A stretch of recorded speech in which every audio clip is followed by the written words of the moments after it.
first thing I'm going to do is let's start off with a MIDI track. Right now, I don't have anything in regards to this MIDI. Right now, the MIDI I think is routed to it's routed to my drum machine. Now there's two ways that we can record MIDI or audio, and they basically function very much in the same way. And we'll look at both of those in just a second. One way here is I'm going to flip over to my arrangement page, and you'll notice I have my MIDI file. I can set up a cycle. Again, in order to record anything, we need to make sure that we have record arm turned on. This lets Ableton know that we're ready to record and also tells Ableton what tracks, where we want to record this information to. It is possible to have multiple tracks record arms, so we can record multiple things at the same time. So I'm going to start at the beginning. I have my track record armed. I hit the record button. Now I'm going to hit play. I should get the 1 bar count in, and then we shall start recording.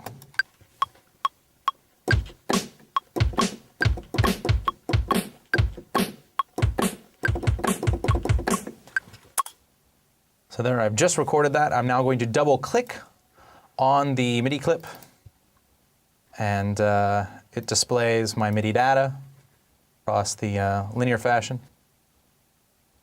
Since I've just been playing those notes, you'll notice this is what we call a MIDI editor.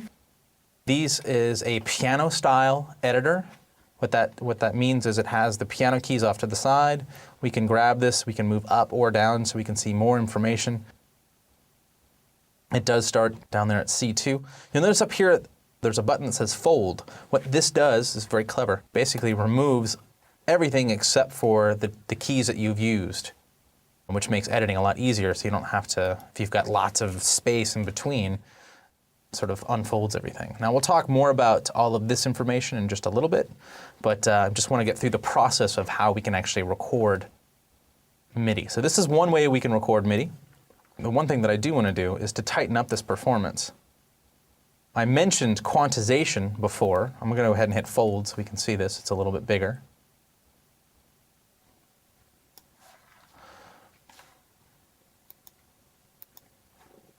We can bring this up as well. So, a couple things in this MIDI editor you'll notice. So each one of these lines represents velocity. Velocity is the speed at which the keys were hit. That gets recorded. Oftentimes it's equated to how loud something is. So the faster we play or the harder we strike the key, the louder the sound is. There are instruments or devices that respond to velocity in very interesting ways, like they do things called velocity switching, meaning it'll play two different sounds depending on how hard or soft you hit it. This is really, really clever when doing realistic sounding drums. You may have a softer snare sound by hitting key softly, or if you really hit that key hard, it switches a sample into like a rim shot. So then it's a much louder, punchier sound. So that gives you sort of this dynamic control, which gives you a little bit more realism, which I definitely like. Well, the one thing I wanted to do was to quantize this. Now there's different ways that we can quantize. Right now we're quantizing after the fact. Quantization is a method of time correction. It's going to analyze this data and it's going to move these MIDI events, these MIDI note events, to the nearest, whatever I decide it to be. In this case, it's going to be a 16th note. So I'm going to move it to the nearest 16th note. So let's go ahead and hit Apple A, which selects all. And I'm going to go up under Edit, and we're going to go to Quantize. Well, let's go to Quantize Settings and have a look at it. So right now, quantized 8th plus 8th triplet. That's not really what I'm looking for. What I want it to be on is just a straight 16th note. And you'll see adjust notes, the start and end, that's fine. And you have an amount. Right now it's set to 100%. That means it's going to move everything to the closest 16th note. If you've played in something with more of a live feel and you don't want it to destroy that live feel, chances are like when you're like this, it's going to make it a little bit more mechanical sounding. But for most electronic music, especially dance music, or even for hip-hop, R&B, any kind of electronic music, you want it to be as tight as possible, especially the drums. Other stuff you can kind of get through with without having it like that. But I'm going to hit OK, and I just want you guys to pay attention to the notes themselves after I hit OK. Notice how they sort of moved to the closest 16th note. So now when we listen to this, I'm going to go back to the beginning. We'll listen to it, and then I'll undo it and redo it.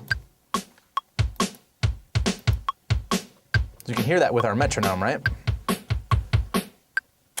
So I'm going to go back. Let me undo that. And you will hear how off I played that.